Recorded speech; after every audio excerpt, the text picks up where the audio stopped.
Good evening to the November 17th Town of Berlin Public Informational Hearing. Just for your information that we will not be holding a regular scheduled select board meeting after this due to we don't have the quorum. So I'm now going to turn the public informational meeting over to Paul. Thank you.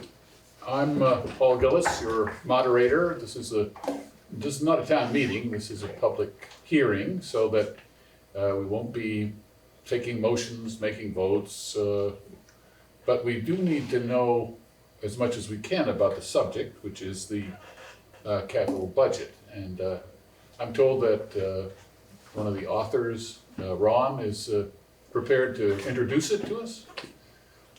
Yes, sir. Please go ahead. Big crowd you have there. I can see 4 people. I think I see the crowd. They're here in spirit. 5 if you count Orca, who's here filming it as well, Ron. Yeah, we'll do, it's kind of, I don't expect a lot of questions, but Ron Rogensky, Stone Shore Municipal Consulting. I worked with Carl Rogers over the last 18 months or so to get you to this point, which is a town-wide capital improvement plan. Public hearing, informational hearing is part of the adoption process. So I'm not sure what the process will be if you're not having a meeting, but I guess you'll meet at your next regular meeting to continue the discussion on this.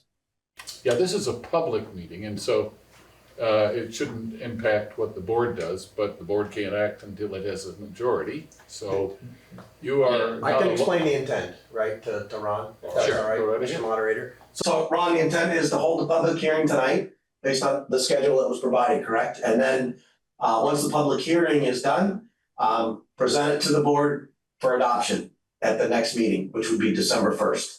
Okay, December 1st. I just want to make a note of December 1st. Tonight, at tonight's board meeting right after this, but we could actually do it. We're going to reschedule tonight's meeting for next Monday night. So we can even do it at that meeting as well. Yeah, whatever works. I know you're looking for a quorum. Just so you're aware also, Ron, we have one, I'm going to assume resident online, unidentified. He's on looks like a Motorola phone as well, just so everybody's aware. So there may or may not be some questions. And of course, as well. Yeah. this is being recorded so that Yes. Onion River will be having it for people who want to check it out later in the week. So Perfect. All right. Well, thanks. Yep. Thanks for appreciate the context where we're at.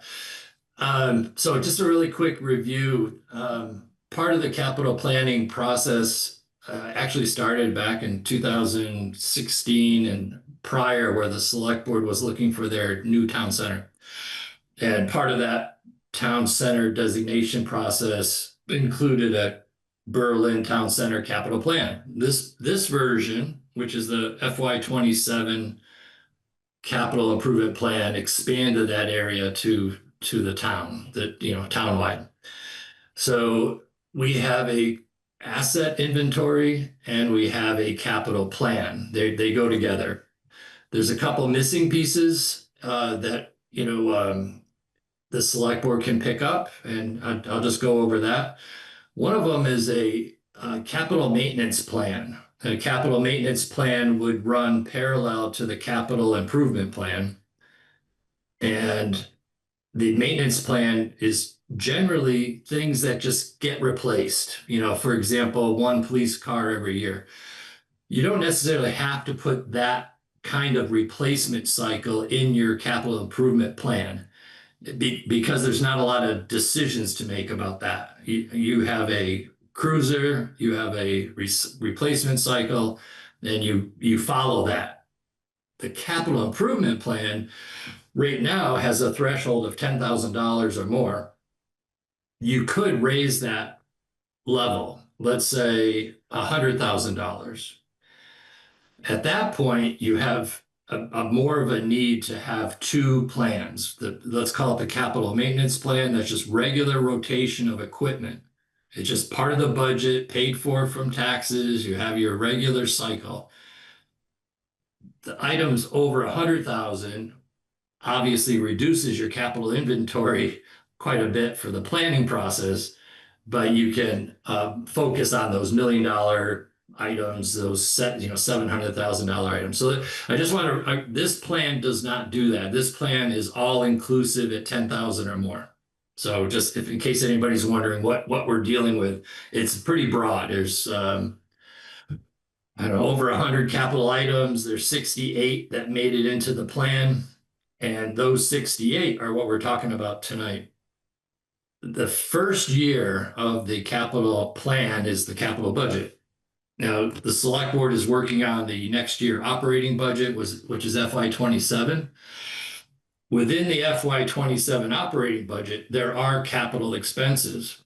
Those capital expenses should be supported by plans, whether it's the municipal plan, this capital plan, some idea that you're looking long-term to figure out when to pull the trigger on major purchases.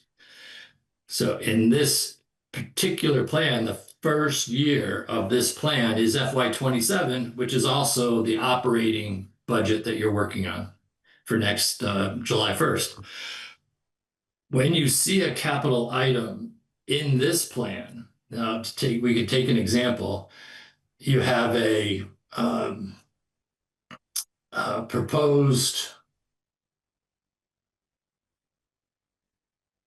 garage. I was looking at the list of projects. You have a proposed town highway garage, and right now in the capital plan, it's scheduled for FY27 expenses of $400,000. Now, you're right in the middle of getting to those costs. So, it's one of those things where the capital plan is a plan. It's a planning document. It's living. It changes every day. Projects get deferred. Costs go up. Projects get canceled. Years get moved. So it's really a really detailed planning tool. What the board needs to be focused on is FY27. In other words, you deal with your capital planning for the 6 total years. There's one budget year, which is FY27, and then the next 5 planning years or the program years. So if you look in state law, you'll see capital budget and program. That's under Title 24. The budget is your current year that you're getting ready to go to the voters with in March, and it has capital plan components. When you decide to take action on this draft, there's a expectation that when you adopt it, that you are approving the FY27 projects and the dollar amounts to be incorporated into your operating budget. So, for example, there's a police cruiser that's planned to come out of regular operating expenses. If you put it in the capital plan for one cruiser in FY27, then make sure that when you're doing your operating budget, you have those funds programmed to go to the voters. They, at town meeting day, can amend that dollar amount out. I mean, they can say, we want to reduce the budget by a police cruiser value. I don't believe they can say their intentions, and I know Paul's been doing this for a long time. I think they can, if the article says approve a $3 million budget, they can only reduce that $3 million by the value of that police cruiser to express. Go ahead. Actually, technically, they don't have the power to amend the budget. We do the budget by Australian ballot, so their only choice is to say no or yes. Okay. I'm sorry, I didn't mean to interrupt. Yeah, right. So the people that want to vote no, just because of a police cruiser, have to vote the entire budget down. Correct. Okay. So during your hearing before town meeting day, you might get that person to go to you and say, "Look, you guys really shouldn't be buying cruisers. Whatever reason." You still go ahead with your article because it's already been warned for town meeting day. You might take that public comment into the FY28 capital plan. But by the time you get to town meeting day, you're waiting for the yes or no on your budget, which includes these capital plan items that you're talking about today or the next meeting or whatever. So I want to draw out for the board this kind of process of you spend 3 or 4 months updating your capital plan, you get to the public hearing adoption phase. Whatever's in that first year are things that you're sort of promising, if you will. You can always pull back on it, but you're sort of promising to the voters that you're gonna go for this. You have ultimate say at the end about whether you actually do it, obviously, for 1,000 reasons. But just think of the taxpayer hearing you go to a public hearing, approve all these wonderful capital projects, and then not doing anything, 6 months later.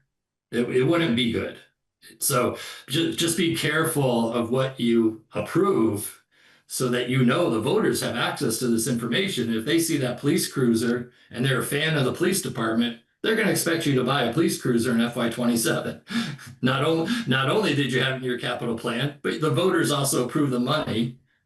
Now, again, the select board can change that for a few reasons, but better to follow through with the taxpayer wishes, so to speak, than not. So I know, the other example in here, part of this plan is your paving cycle. So you have a 5-year paving cycle that your highway crew worked with Carl on. There's specific roads in there that are designated for paving. They're of all the capital items, I can think of fire, equipment replacement, and paving that will get the most public interest. Because again, you're making promises to pave some road that people are probably overdue already. They're waiting for it to be paved. You go to the capital plan schedule, you say, oh, we're going to get to that next year. And it doesn't happen for some reason. The board really has to have that reasoning pretty well discussed at meetings, or entered into a capital plan amendment process, or do something with it, because the capital plan that you just approved might have designated a half-mile of a road that took 8 years of public debate to agree to pave it in the first place. So, the capital plan is almost at the end of a thoughtful process with your community to put these projects forward, and to pull back for so not disclosing all information about why it's pulled back can lead to some hard feelings. So anyway, that's the importance of this public hearing process and getting to an adoption, is that they're promises to your people that you're going to do certain things in a certain way, in a certain schedule, and any changes to that really need to have some public discussion ahead of time, I think, versus a quick edit and not realize that it might have been years put behind something to get it in the plan in the first place. So I'll take a break if you guys have any questions at this point about what we're doing. I'm curious. I was on the select board 30 years ago, and I was chair, and somebody said, why don't we have a capital budget? That was the first time we had one. Now, you must have looked at the history of this process over recent times. And I always wondered at that time, and I actually think it's appropriate to ask you now, how well are we doing? Do we follow the plan? Are we zigzagging all over the place? Are we really standing by our sort of promises or implications about what we're going to do, or is it a walk around? There's two answers. One, the most recent capital plan was specific to the Berlin Town Center. Those projects, and that was adopted 5 years ago, and almost all those projects are in motion. There was eight specific projects. Most of them are in motion or had some modifications to them, but they dealt with Gateway Avenue and some planning studies and things like that. So those specific projects were mandated by the state to be captured in a Berlin Center capital plan in order to get downtown designation. To get designated by the state of Vermont, you had to do that to check a box. Prior to that, I from what I saw from the prior projects list, this is going back I think 2016-ish, somewhere in there. Met with Tom Badowski, and he said that most of those were done. There's a few of them that were canceled, which is normal, and some of them just never got dealt with, and they got set aside just due to not for whatever reason, loss of energy sometimes with a project. Now, the second part to your question is when you do an all-inclusive capital plan like this one with 68 items. Some of these items are necessary replacement items that you're going to do. You're going to replace your plow truck. You're going to replace your police cruiser. You're going to replace a bridge or a culvert. You know, you're going to do those things. They are part of the capital plan, but you're going to do those. Your question, I think, and this is a key point, the capital plan implements town plan goals. Just like the town plan and the zoning bylaw work together, the zoning bylaw implements town plan goals. The capital plan also does that. So when you do get to this point of adopting, let's say a Central Vermont bike path as a goal that you want to work with your regional partners and get that project done from Barrie to Montpelier through Berlin, those projects stay in progress for a long time. So I can't answer the question about how well we're doing on a long-term project, because that means somebody's managing it, or there's been insurmountable federal regulations that got in the way, or a cut in funding. You know, there's a lot of reasons why projects kind of don't get done. But that particular project is still on the list as a goal, a long-term goal. It's in progress. People are thinking about it. But I wouldn't say it's negative or positive on the sense of where you're at. It's intended to be that way. It's intended to be flexible. Yeah, so it's totally a planning document that has a lot of variables, and the best thing the select board can do, and I've said this before to the board, I've also said it to the planning commission and Vince and Tom, is that the most important thing you can do is build in the flexibility, but have a designated staff person that manages this on an annual basis. So somebody that really has to step up in the sense of the list of to-dos and know that whether it's done incrementally over the year, because you replace a road grader, you know, in April, somebody should capture that information, put it in the capital plan update file, and about sometime in the summer, begin to get ready for another fall adoption update. But somebody has to do that. Somebody has to tell the board, hey, by the way, it's that time of year again, we're going to start this. And I'm going to go meet with departments, get new information, check with the clerk to make sure everything's registered with VLCT, you know, just make sure all that inventory stuff is done. And then bring a draft to the select board with all the edits, push the years out for projects that are delayed, you know, bring some in that got accelerated, and do that work. So that's where you really get your flexibility of an annual process. Works great. What doesn't work so great, to answer your first question about how we're doing, is when it sits on the shelf for 5 years and somebody says, geez, all those years that we had planned are now gone. You know, we had a 6-year plan, but now it's year 7. How come we weren't updating? You know, that kind of, you don't want to do this much work and put yourself in that kind of a cycle. You really want to have, even if you do minimal updates, you know, even if it's just very minimal updates, it's really important to do that. Good. Thank you. Vince, you have no questions? I have no questions And at Joe? this point. I have no questions. And anyone who's appearing by video, do you have any questions? I'll give you a minute to break in, but let me just say that the Berlin website has, under documents, I think, a copy of the capital budget and program. News and updates. It's under the news and updates if you go to the homepage. Okay, news and updates, good. Yeah. And I welcome you all to read it thoroughly, but it's something that's important, and it sounds as though next week perhaps the board will adopt it. So if you have comments, it may be good to contact Tom or one of the members of the select board.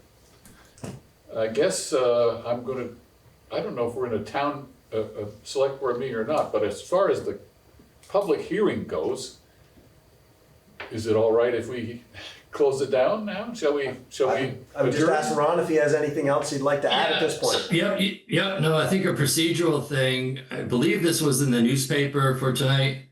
Yes. You should have a continuance to your next meeting at least to keep the hearing open, so you don't have to, so that if anybody shows up on your board at the next time, you can still sort of be in the hearing.